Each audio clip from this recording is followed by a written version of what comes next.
సత్యమును జీవమును ఆధారము నీ వాక్యము నా త్రోవకు.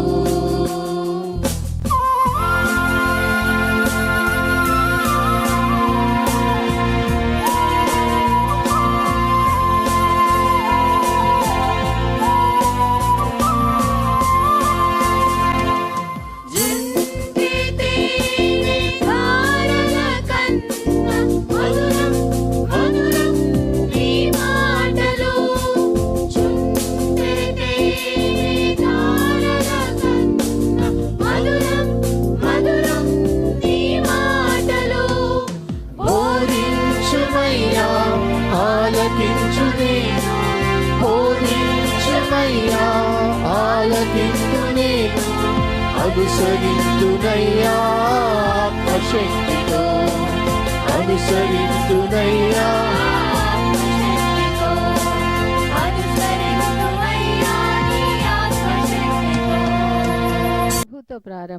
ప్రభుతో ప్రారంభం అనే ఆధ్యాత్మిక అనుదిన ప్రార్థనా కార్యక్రమానికి ప్రేమతో మిమ్మల్ని ఆహ్వానిస్తూ ఉన్నాం.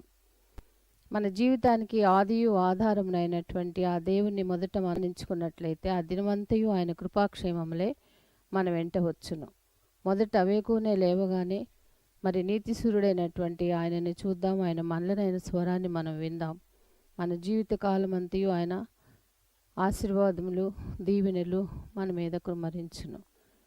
యెషయి 65:24 మనం చూసినట్లయితే వారికి ఈలాగున జరుగును, వారు వేడుకొనుక మునుపు నేను ఉత్తరం ఇచ్చేదను, వారి మనవి చేయుచుండగా నేను ఆలకించెదను. మనవి చేయుచుండగానే ఆయన మన మనవిని ఆలకిస్తున్నాడు. కాబట్టి మరి ప్రతి దినము కూడా ఈ యొక్క అనుదిన ఆధ్యాత్మిక కార్యక్రమంలో మనం పాల్గొన్నట్లయితే మన జీవిత కాలం అంతయు కూడా ఆయన మేలులను మనం పొందుకోగలము. ఆ నిత్యరాజ్యంలో వారసులుగా మనము జీవించగలం. రండి, ప్రభుతో ప్రారంభ కార్యక్రమంలో పాల్గొనండి, ఆత్మీయ మేలులు పొందండి.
క్రీస్తునందు ప్రియమైన దేవుని సంగమా, మరొక నూతన దినమును దేవుడు మనకు అనుగ్రహించాడు.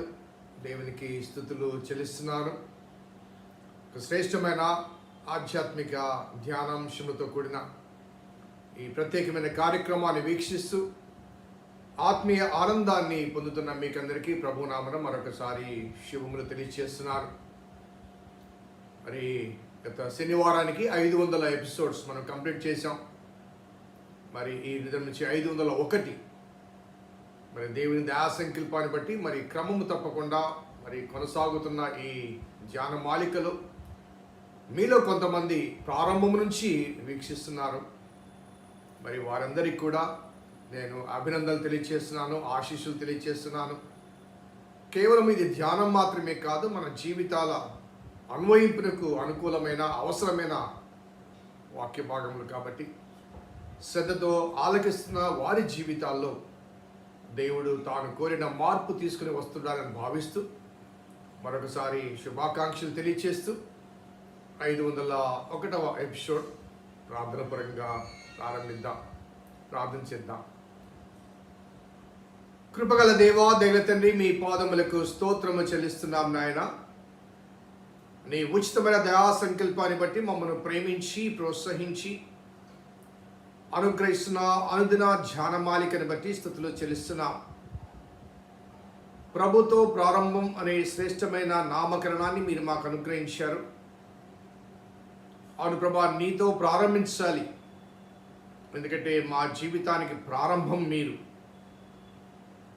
కాబట్టి ఆరంభం నుంచి మాకు తోడుగా ఉంటానని వాగ్దానం చేసిన దేవుణ్ణి మేము వెంట తీసుకుని మా జీవిత ప్రయాణంలో కడదాకా కొనసాగింప చేయాలి. అప్పుడు ముగింపు లేని మరో ప్రపంచంలో మేము ప్రవేశిస్తాం.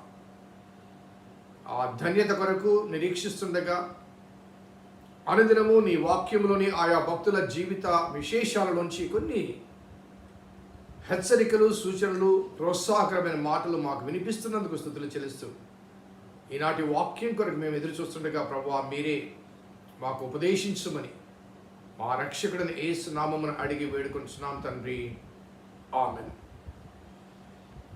స్నేహితులారా, నేటి కొరకు ఏర్పాటు చేయబడిన లేఖన భాగం సమూయేలు 2వ గ్రంథము 12వ అధ్యాయము 14వ వచనం. అయితే ఈ కార్యం వలన యెహోవాను దూషించుటకు ఆయన శత్రులకు నీవు గొప్ప హేతువు కలగచేసితివి. నీవు గొప్ప హేతువు కలగచేసితివి. ఆ 2వ మాటను, 15వ మాటను వీలైతే రేపు ధ్యానం చేద్దాం. ఇక్కడ నాతాను ప్రవక్త ద్వారా హెచ్చరిక చేయబడి ఆ మనుష్యుడవు నీవే అని చెప్పబడ్డప్పుడు నేను పాపము చేసి తిని అని దావీదు ఆ పాపమును ఒప్పుకొని పశ్చాత్తాప గీతికను ఆలపించాడు. ఆ గీతికను 51వ కీర్తనను దాదాపు 2 వారాలు మనం ధ్యానం చేశాం. అనగా దేవుని క్షమాపణ పొందడానికి దావీదు ఏ రీతిగా పరితపించాడో, పశ్చాత్తాపడ్డాడో, మరి ఆ విషయాలన్నీ కూడా ఒక్కొక్క మాటను ధ్యానం చేసుకుంటూ వచ్చాం. మరి దేవుని క్షమాపణ పొందడానికి అతను వాడిన విలువైన పదజాలము కానీ, ఆ హృదయాంతరంగంలోంచి వచ్చిన వేదనకరమైన మాటలు కానీ, పశ్చాత్తాపం పొందటానికి దావీదు చేసిన ఆ విలాపం కానీ, ఇవన్నీ కూడా మనం జ్ఞాపకం చేసుకున్నాం. ఈ క్రమములో నాతాను ప్రవక్త ద్వారా దేవుడు చెప్తున్న మాట, అయితే అనగా నీవు చావకున్నట్లు యెహోవా నీ పాపమును పరిహరించెను. అట్ ద సేమ్ టైం నీ వల్ల జరిగినది ఏమిటో ఒకసారి జ్ఞాపకం చేస్తాను. నీ వలన ఈ కార్యం చేసి యెహోవాను దూషించుటకు ఆయన శత్రులకు ఒక గొప్ప హేతువు కలగచేసితివి. You are given a reason for his enemies, అనగా దైవ వ్యతిరేకులకు ఆ దేవుణ్ణి దూషించడానికి ఒక కారణమయ్యావు, ఒక కారణం ఇచ్చావు. ఈనాటి కాలంలో కూడా మరి దేవుని సరైన అవగాహన లేనివారు, అనగా దేవుని ప్రేమ గురించిన సరైన అవగాహన లేనివారు ఇటువంటి కొన్ని అంశాలు తీసుకొని ఇప్పటికి కూడా ఆయా మీడియాస్లో మరి దేవుని దూషిస్తున్నారు. ఇప్పటికి కూడా నేను కొందరి 1-2 సార్లు నేను విన్నాను ఈ అంశం కానీ, ఆ లోతు కుమార్తెలు చేసిన అంశం గురించి కానీ, కొన్ని విషయాలు, ఈ అబ్షలోము తామారు ఈ అంశాలు కానీ, ఇవన్నీ కూడా బైబిల్ గ్రంథంలో ఎవరు ఎంతటి గొప్పవారైనప్పటికీ కూడా వారు చేసిన మంచి మాత్రమే కాదు, వారిలోని లోపాలు కూడా స్పష్టంగా వ్రాయబడ్డాయి, దాచబడలేదు. ఆ వాస్తవాన్ని వారు గ్రహించాలి. So whatever great may be, whatever big may be, ఈనాడు మన నాయకులైన వారు లేకపోతే గొప్పవారుగా కీర్తించబడేవారు, వారి గురించిన గొప్ప విషయాలు మాత్రమే మనకు లిఖించబడతాయి, అందించబడతాయి, వారి గురించి మాత్రమే కీర్తిస్తాం. కానీ they are human, they are after human beings. The negative shades ఉన్నాయి ప్రతి వ్యక్తి జీవితంలో, ప్రతి వ్యక్తి జీవితంలో నెగిటివ్ షేడ్స్ ఉన్నాయి. కానీ వాటి గురించి రాయరు, వాటి గురించి జ్ఞాపకం చేసుకోరు, వాటిని విస్మరిస్తూ ఉంటారు. కానీ దేవుని వాక్యం అలా కాదు, పరిశుద్ధాత్మ దేవుడు రాపించి పెట్టాడు, పరిశుద్ధాత్మ దేవుడు రాపించి పెట్టాడు. సో అవన్నీ కూడా ఈ కాలంలో ఉన్న మనకు బుద్ధి కలగటానికి. కొరింథీ పత్రికల గతంలో నేను చెప్పాను కదండి, యుగాంతమందు ఉన్న మనకు బుద్ధి కలుగటగా ఇవన్నీ రాయబడ్డాయి. So nothing was hidden, whatever great may be. వారెవరు ఎటువంటి ఏ స్థాయిలో ఉన్నవారైనప్పటికీ కూడా వారి జీవితంలోని చేదులు స్పష్టంగా అందించబడ్డాయి. ఆ చేదు అనగా వారి జీవితంలో ఎటువంటి ఈ చేదు అనుభవాల ద్వారా దేవుని నామానికి అవమానం కలిగిందో, ఆ చేదులోంచి వారు ఏ రీతిగా పశ్చాత్తాపడి తప్పించబడ్డారో, ఆ పశ్చాత్తాపడ్డప్పుడు దేవుని ప్రేమ ఎలా వ్యక్తీకరించబడిందో ఆ విషయాలు తెలియచేయబడతాయి. చాలాసార్లు మరి ఎదుటివాడి లోపాలు గుర్తించే అనుభవాల మధ్య, లేకపోతే పాయింట్అవుట్ చేసే అనుభవాల మధ్య మన లోపాలు కూడా గుర్తించలేని అనుభవాలు ఉంటాయి. ఎవరైనా ఏదైనా విషయంలో పట్టుబడితే ఆ పట్టుబడ్డ వ్యక్తి గురించి అనేక రీతిలుగా మాట్లాడతాం. కానీ అదే అనుభవాల మధ్య, అది కాకపోయినా అటువంటి అనుభవాల మధ్య మనము కూడా ఉన్నాం కదా, ఆ విషయాన్ని గ్రహించలేని అనుభవాల మధ్య నేటి చాలామంది విమర్శకులు మరి వివిధ రీతిలుగా విమర్శిస్తూ ఉంటారు. 1-2 ఎగ్జాంపుల్స్ నేను చూపిస్తాను. యోహాను సువార్తలో యేసు ప్రభు వారి దగ్గరికి ఒక స్త్రీని తీసుకుని వస్తారు. 8వ అధ్యాయం. ఒక స్త్రీని తీసుకుని వచ్చి బోధకుడా, 8వ అధ్యాయం మొదటి భాగంలో, ఈ స్త్రీ వ్యభిచారము చేయుచుండగా పట్టుబడెను, అటు వారిని రాళ్ళు రువ్వి చంపవలని ధర్మశాస్త్రంలో మోషే మనకు ఆజ్ఞాపించను కదా, ఆయనను నీవేమి చెప్పుచున్నావని ఆయన అడిగింది. సో ఈ సంఘటన కూడా చాలామంది దేవుని నామానికి దూషణ కలిగే రీతిగా వినియోగించుకున్న అనుభవాలు నేను గమనించాను. సో వ్యభిచారం చేయుచుండగా పట్టబడ్డ ఆ స్త్రీని యేసుప్రభు వారు క్షమించి వదిలేస్తాడు. సో ఆ సంఘటనలో ఆయనకు వేయబడిన ప్రశ్న ఏంటంటే, అకార్డింగ్ టు ద లా ధర్మశాస్త్రం ఇలా చెప్తుంది, ఆమెను రాళ్లతో కొట్టి చంపమని, నువ్వేం చెప్తావు? రాళ్లతో కొట్టి చంపమంటే మరి ఇతను దేవుడు కదా, ఇతనిలో కరుణ లేదా, జాలి లేదా, దయ లేదా? అప్పటి వరకు ఆయన చెప్పిన బోధలన్నీ ఏమైనాయి అని ప్రశ్నించే అవకాశాలు ఉన్నాయి. లేదు, విడిపించమంటే ధర్మశాస్త్రానికి, న్యాయశాస్త్రానికి వ్యతిరేకంగా నువ్వు తీర్మానం చేస్తున్నావు, దేశద్రోహివి లేకపోతే రాజద్రోహివి అని చెప్పే అవకాశాలు ఉన్నాయి. మతద్రోహివి. ఆఖరికి సిలువ వేయబడ్డప్పుడు కూడా అదే మాట, దేవదూషణ చేశాడని చెప్పి అదే మాట చేత అతన్ని అప్పగించాడు. ఇక్కడ ఈ సంఘటన ఎందుకు వ్రాయబడిందంటే, అక్కడ ఆ స్త్రీ పట్టబడిన మాట వాస్తవమే, ఆ స్త్రీ ప్రవర్తన కూడా వాస్తవమే. కానీ అక్కడ వారు చెప్పిన ఒక మాటలో ఈ స్త్రీ వ్యభిచారము చేయుచుండగా పట్టబడింది. మరి ఆ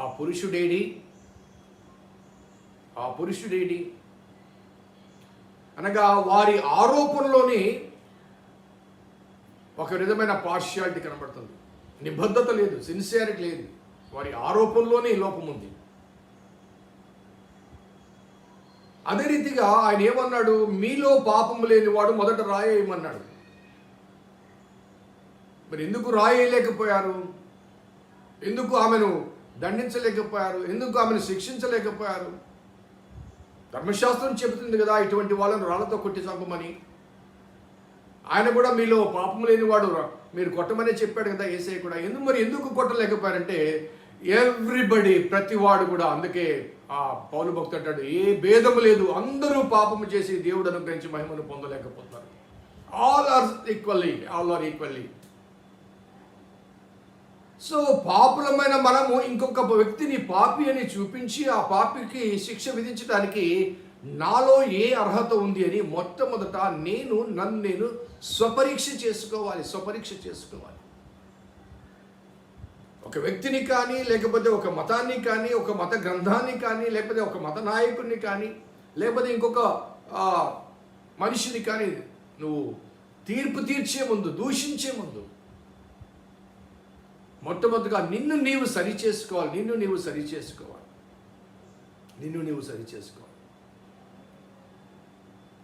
సో ఈ వ్యక్తిని తీసుకుని వచ్చాడు.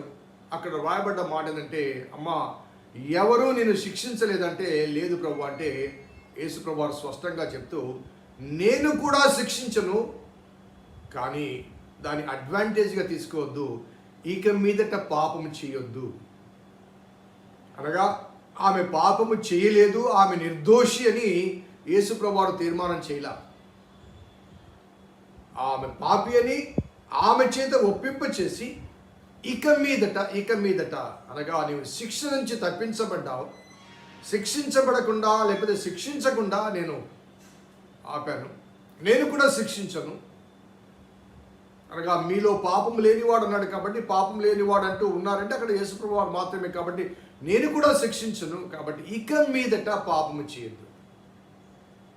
సో ఈ కార్యాలన్నీ ఎందుకు బైబిల్ గ్రంథంలో రాయబడ్డాయి అంటే, దేవుని ప్రేమ ఎంతటి విశిష్టమైనదో, ఎటువంటి వారినైనా క్షమించగలిగిన దేవుని ప్రేమ అన్న వాస్తవాన్ని తెలియచేయటానికి కొందరి వ్యక్తుల జీవిత అనుభవాలను, చేదు అనుభవాలను దేవుడు చూపించాడు. అటువంటి భయంకరమైన పాపంలో ఉన్నవారిని శాంసన్ విషయంలో చివరిగా మొరపెడతారు, ప్రభా ఒక్కసారి నాకు అవకాశం, give me one chance. So ఆనాడు మరి శాంసన్కు తిరిగి ఆ బలం వచ్చినప్పుడు అతని జీవిత కాలంలో చేసిన సంహారము కంటే ఆ దినమందు అధికంగా. సో దేవుడు ఎందుకు స్పేర్ చేస్తాడంటే, God gives an opportunity because ఆయన ప్రేమ విశిష్టమైనది, ఆయన ప్రేమ అనంతమైనది. ఎట్టి పరిస్థితుల్లోనైనా నన్ను రక్షించుకోవాలని ఆయన తపన. అందుకే యోహాను 3:16లో దేవుడు లోకం ఎంతో ప్రేమించినట్టు కాగా ఆయన తన యందు విశ్వాసముంచు ప్రతివాడు, everyone who ever believes in him, ప్రతివాడు నశింపక నిత్యజీవం అనగా నాశనము, నిత్యజీవము. పాపం వలన వచ్చు జీతం మరణం అనగా నాశనం. ఆ నాశనం నుంచి తప్పించడానికి, నిత్యజీవం పొందడానికి దేవుడు తన కుమారుణ్ణే ఇచ్చాడు, కుమారుణ్ణి త్యాగం చేశాడు. So we cannot evaluate, we cannot value the love of God. దేవుని ప్రేమను మనం కొలవలేమండి. అటువంటి ప్రేమ కలిగిన దేవుడు. కాబట్టి దావీదు విషయంలో ఇది జరిగింది, అది జరిగింది, లేకపోతే గ్రంథంలో ఎలా రాయిందంటే అవన్నీ naked truths because they are also after human beings. They are not divine personalities. పైనుంచి దిగి వచ్చిన వారు కాదు వాళ్ళు, మానవులు. కాబట్టి అందుకే దావీదు పశ్చాత్తాప గీతం, నేను పాపంలో పుట్టిన వాడను, పాపంలోనే నా తల్లి నన్ను గర్భంలో ధరించింది. So we are prone to be a sinner. But దేవుని ప్రేమ ఏం చేసినట్టే, ఒక ఆనకట్ట కట్టి ఇక చాలు, నీ పాపమును పరిహరించాను, నూతన జీవితాన్ని ప్రారంభించు. అందుకే పాత నిబంధన కొత్త నిబంధన మధ్య భాగంలో అనగా మధ్యలో పాత నిబంధన ఏం చూపిందంటే, ఒక విమోచకుని కొరకు నిరీక్షణ చూపిస్తుంది. So old testament points towards a saviour, And the New Testament points towards the Savior who was born. The salvation manifested in the Savior. So పాత నిబంధన ఏదైతే ఎదురు చూస్తుందో కొత్త నిబంధన ఆ నెరవేర్పు చూపిస్తుంది. కాబట్టి ఆ నెరవేర్పు వైపు చూపిస్తే ఇదిగో మీరు ఎదురు చూసిన రక్షకుడు, విమోచకుడు ఇదిగో అంటూ కొత్త నిబంధన మనకు చూపిస్తుంది.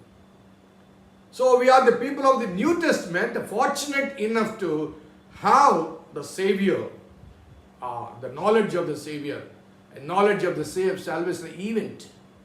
ఆ రక్షకుని గురించి, రక్షణ కార్యం గురించిన ఆ వాస్తవాలు మనకు జరిగిన సంఘటనలు, పాత నిబంధన వారికి జరగబోవు సంఘటనలు, వారి నిరీక్షణ ఎక్స్పెక్టేషన్లో ఉన్నారు. కానీ మనకు జరిగిన వాస్తవాలు, పాప క్షమాపణ అనేది దేవుడు మన కొరకు ముందుగా జరిగించిన ఒక రక్షణ కార్యం. ఆ నమ్మి విశ్వసించి ఆయన దరికి చేరి పాపములు ఒప్పుకున్న వారి జీవితంలో నూతన ప్రారంభాన్ని, నూతన అధ్యాయాన్ని. ఒకసారి ఆలోచిద్దాం. ఈ వాక్య భాగాన్ని రేపు కూడా నేను కంటిన్యూ చేస్తాను. సో అక్కడ నాతాను ప్రవక్త, దేవుడు నీవు చావకుండా, నీవు మరణమగునకుండా దేవుడు నీ పాపములు క్షమించాడు, పరిహరించాడు. బట్ స్టిల్ ఒక్కసారి జ్ఞాపకం చేసుకో, ఈ చేసిన ఈ అపరాధాన్ని బట్టి అన్యజనుల ఎదుట, ఇతరుల ఎదుట నీ దేవుని నామము దూషించబడుతుంది.